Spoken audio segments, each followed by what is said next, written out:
अब हम देखेंगे टाइप्स ऑफ ट्रांसफर, है ना, कि ट्रांसफर्स कितने टाइप के होते हैं। नाउ ट्रांसफर में be classified on the basis of purpose या यूनिट।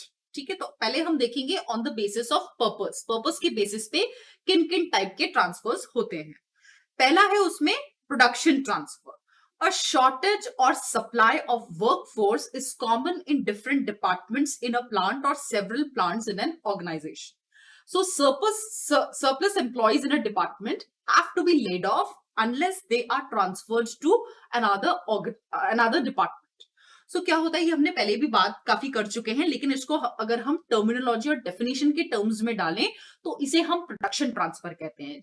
जैसे एक जगह प्रोडक्शन ऑर्गेनाइजेशन का बहुत लो है क्योंकि वहां पे उस एरिया में लोगों की डिमांड उनके प्रोडक्ट की बहुत कम है, और वहीं दूसरी जगह ऐसी है जहां डिमांड उस ऑर्गेनाइजेशन की प्रोडक्ट की बहुत ज्यादा है, लेकिन वहां पे जितने लोग काम कर रहे हैं वो सफिशिएंट नहीं है उस डिमांड को मीट करने के लिए, है ना। और वहां पे हमको 2 और एम्प्लॉयज की जरूरत है ताकि वहां का काम अच्छे से चल सके। तो ऑर्गेनाइजेशन क्या करेगी, जहां पे काम स्लो चल रहा है और जहां पे बहुत सारे एम्प्लॉयज खाली बैठे हुए हैं, वहां से वो 2 लोगों को उठा के दूसरी जगह जहां उनकी रिक्वायरमेंट है वहां पे ट्रांसफर कर देगी। ठीक है, तो ऐसे में क्या होगा, जो सरप्लस एम्प्लॉयज हैं उनको यहाँ पे चाहती तो वो निकाल भी सकती थी, लेकिन निकालने की जगह उनकी स्किल्स को यूटिलाइज करने के लिए और अपनी डिपार्टमेंटल शॉर्टेज को मीटअप करने के लिए वो एक जगह से दूसरी जगह उनको ट्रांसफर कर देती है। तो ये क्या हो गया, प्रोडक्शन ट्रांसफर, क्योंकि प्रोडक्शन के लिए ट्रांसफर किया गया है, इसलिए वो प्रोडक्शन ट्रांसफर रहता है कि उनकी प्रोडक्टिविटी को हम बरकरार रखें, राइट। फिर आता है रिप्लेसमेंट ट्रांसफर्स। अब ये रिप्लेसमेंट ट्रांसफर्स क्या होते हैं, this is the transfer of a senior employee to replace the junior employee और a new employee where the latter is laid off or shifted to another job. Sometimes it is a temporary arrangement to make use of the services of the senior personnel. क्या हुआ यहाँ पे, replacement transverse, किसी को replace करना।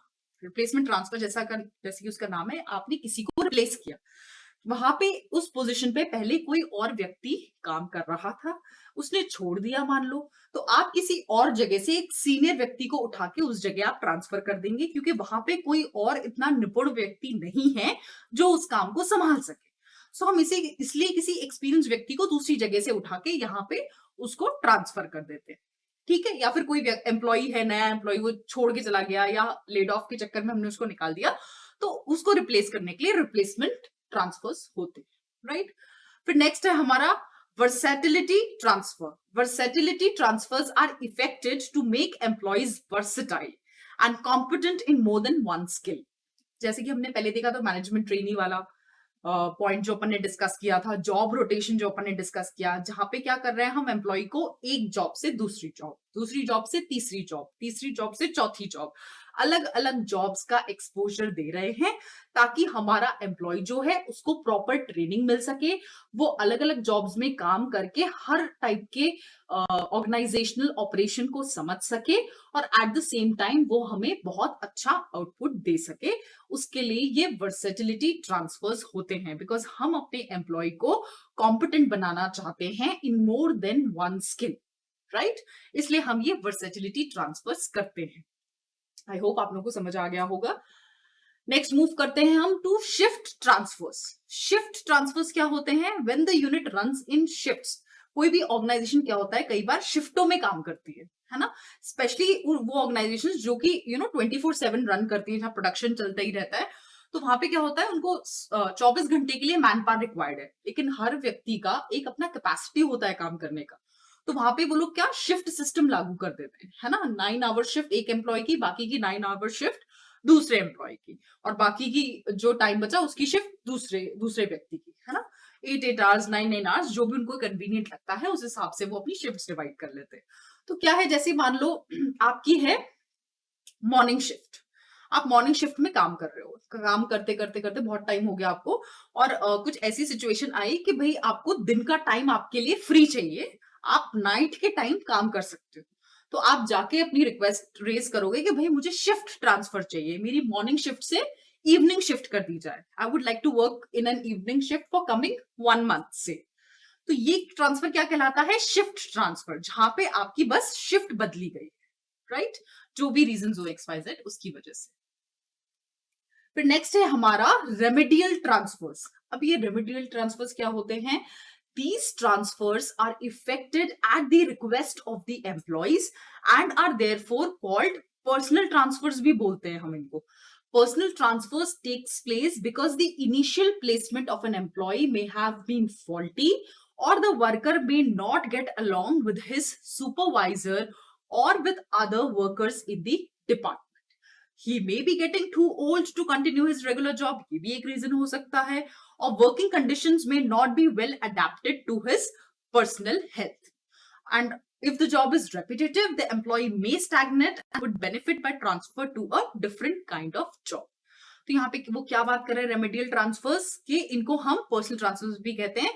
क्यों कहते हैं? क्योंकि ये पर्सनल रिक्वेस्ट पे इनिशिएट किया जाता है। कई बार क्या होता है, फॉल्टी प्लेसमेंट हो जाता है ना, जहां उसको प्लेस होना चाहिए वहां ना होके वो कहीं गलत जगह प्लेसमेंट हो गया, वहां मान लो उसकी बॉस से नहीं बन रही, वो बाकी जो उसके ऑर्गेनाइजेशन के डिपार्टमेंट के लोग हैं उनसे उनकी नहीं बन रही, तो फिर उसको ट्रांसफर कर दिया जाता है। अपन पहले भी बात कर रहे थे कि भाई उनको फिर दूसरी जगह ट्रांसफर कर दिया जाता है कि भाई आप दूसरी जगह काम करिए अगर आप यहाँ अपना 100% नहीं दे पा रहे तो। फिर क्या होता है, कुछ जॉब्स के लिए कुछ एम्प्लॉइज की एज बहुत ज्यादा हो जाती है, उसके बाद कुछ काम है जो कि वो नहीं कर सकते, जैसे भगा दौड़ी का बहुत ज्यादा काम है, तो वो एक एज के बाद लोगों से नहीं बनता, तो उस कंटेक्स्ट में भी वो लोग अपना ट्रांसफर ऐसी जगह ऐसी प्रोफाइल्स पे ले लेते हैं जहां पे उनका वो फिजिकल एक्सर्शन ना हो, एंड जो मेंटल जॉब है they are ready to work on it, they are ready to function on that particular profile. कई बार ये ट्रांसफर्स इसलिए भी लिए जाते हैं कि भाई हेल्थ खराब है या फिर जॉब बहुत ज्यादा रेपिटेटिव हो रही है तो उनकी एफिशिएंसी पे भी इफेक्ट आता है, तो उसके लिए भी वो लोग रेमेडियल ट्रांसफर्स ले लेते हैं, राइट। फिर नेक्स्ट है हमारा प्रिकॉशनरी ट्रांसफर्स। प्रिकॉशनरी ट्रांसफर्स क्या होते हैं? ये कंपनीज क्यों करती है, कुछ कुछ टाइम बाद कुछ ऑर्गेनाइजेशंस क्या करती हैं, ट्रांसफर्स जैसे 2 साल 3 साल किसी एम्प्लॉय ने किसी यूनिट में काम कर लिया, तो फिर वो ऑर्गेनाइजेशन उसको ट्रांसफर करेगी ही करेगी दूसरी जगह। मतलब किसी भी जगह किसी भी एम्प्लॉय को बहुत ज्यादा लंबी ड्यूरेशन तक ऑर्गेनाइजेशंस नहीं रहने देती। क्यों? क्योंकि एक उनको डर रहता है मन में कि भाई ये अगर व्यक्ति यहाँ जम गया तो कल को ये ऑर्गेनाइजेशन के अगेंस्ट में जाके कुछ गलत काम न करे, specially those people those who are involved with the finances. क्योंकि उनके कई लोग क्या करते हैं, जब बहुत टाइम तक एक जगह रहने लगते हैं या एक ही डिपार्टमेंट में काम करने लगते हैं, तो उनके कॉन्टैक्ट्स उस टाइप के बनने लगते हैं। सो मिस यूज ऑफ ऑफिस या मिस अप्रोप्रिएशन ऑफ फंड्स के चांसेस बहुत बढ़ जाते हैं फ्रॉम द एम्प्लॉय साइड, और एम्प्लॉयर्स इस चीज को अवॉइड करने के लिए उनको प्रिकॉशनरी ट्रांसफर देते हैं, प्रिकॉशन के तौर पे ट्रांसफर देते हैं कि भाई इतने इतने साल इतने इतने लोग काम करेंगे उसके बाद उनका ट्रांसफर हो गई होगा, ताकि वो जो मिस हैपनिंग होने के चांसेस बन जाते हैं उनको अवॉइड किया जा सके। सो ये ट्रांसफर पॉलिसी जो ऑर्गेनाइजेशन की रहती है उसमें ये मेंशन रहता है that an employee can not stay at one post for more than से 3 years, और जो भी उनका टेन्योर है उसमें ये उनकी ट्रांसफर पॉलिसी में ही मेंशन रहता है। सो ये प्रिकॉशनरी ट्रांसफर सारी ऑर्गेनाइजेशंस नहीं बट कुछ ऑर्गेनाइजेशंस करते हैं। So this was about the types of transfers. Now we are going to see the transfers on the basis of unit. तो उसमें सबसे पहले आता है सेक्शनल ट्रांसफर्स। ये कौन से ट्रांसफर्स होते हैं? These transfers are made within the department. Within the department कैसे? From one section to another section. और मेन पर्पस क्या होता है इन ट्रांसफर्स का? To train the workers and prepare them to handle the operations of different sections of the department. जो एक department के अलग अलग सेक्शंस हैं वो उन सब सेक्शंस का काम संभाल सके, इसलिए ये सेक्शनल ट्रांसफर्स किए जाते हैं। अब हम इसको एग्जाम्पल के थ्रू समझते हैं। जैसे एचआर डिपार्टमेंट है, ये सेक्शनल ट्रांसफर है। एचआर डिपार्टमेंट है, उसमें अलग अलग सेक्शंस हैं, वहां पे अलग अलग लोग अलग अलग काम संभाल रहे हैं। तो उसमें एक हो गया आपका रिक्रूटमेंट एग्जीक्यूटिव, जिसका काम है रिक्रूटमेंट्स को देखना। और फिर आगे आपका ट्रेनिंग स्पेशलिस्ट, जिसका काम है ट्रेनिंग जो है एम्प्लॉइज की वो कंडक्ट कराना। उसके बाद आगे आपका पेरोल मैनेजर, जिसका काम क्या है? पूरे पेरोल का काम संभालना, सैलरीज देखना और जो भी डिडक्शंस होते हैं उनको चेक करना, और सारा जो भी काम आता है पेरोल प्रोसेसिंग में वो सारा पेरोल मैनेजर देखता है। तो अब कोई एम्प्लॉय जो है उसने नया नया ज्वाइन किया, तो उसको काम सिखाने के लिए क्या करते हैं? सेक्शनल ट्रांसफर्स किए जाते हैं। पहले उसको इस सेक्शन में रखेंगे जहां पे उसको रिक्रूटमेंट का काम सिखाया जाएगा, फिर कुछ टाइम बाद उसको दूसरा जो सेक्शन है उस डिपार्टमेंट का ट्रेनिंग में डाल दिया जाएगा, फिर उसके कुछ टाइम बाद पेरोल में डाल दिया जाएगा, ताकि वो जितने भी सेक्शंस हैं उस पर्टिकुलर डिपार्टमेंट के उन सबका काम वो सीख सके, उसे उन सबके काम से एक्सपोजर मिल सके, इसलिए ये सेक्शनल ट्रांसफर्स किए जाते हैं। Now next transfer is departmental transfers. ये जो ट्रांसफर होते हैं यहाँ पे क्या किया जाता है, एक डिपार्टमेंट से दूसरे डिपार्टमेंट में आपका ट्रांसफर कर दिया जाता है, ठीक है। और ये जो ट्रांसफर रहता है इसमें नेचर ऑफ वर्क सेम रहता है दोनों डिपार्टमेंट, तभी ये वाले ट्रांसफर्स इनिशिएट किए जाते हैं जिन्हें हम डिपार्टमेंटल ट्रांसफर्स कहते हैं।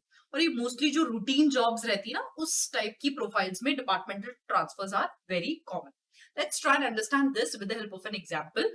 तो डिपार्टमेंटल ट्रांसफर्स में जैसे फिनेंस डिपार्टमेंट है आपका, वहां पे एक क्लर्क काम कर रहा है जिसका क्लेरिकल जॉब है, उसको आपने फाइनेंस डिपार्टमेंट से लेके ऑपरेशंस में ट्रांसफर कर दिया, और ऑपरेशंस में भी उसे क्लर्क का ही प्रोफाइल दिया है आपने, वहां पे भी उसको क्या करना है, क्लेरिकल वर्क ही करना है, जो पेपर वर्क रहता है वही उसको परफॉर्म करना है। तो क्या है, उसके नेचर ऑफ जॉब में कोई चेंज नहीं आ रहा, वही क्लेरिकल वर्क जो वो उस डिपार्टमेंट में करता था वही क्लेरिकल वर्क वो इस डिपार्टमेंट में कर रहा है, बस उसका डिपार्टमेंट चेंज कर दिया गया, तो वो हो जाता है आपका डिपार्टमेंटल ट्रांसफर।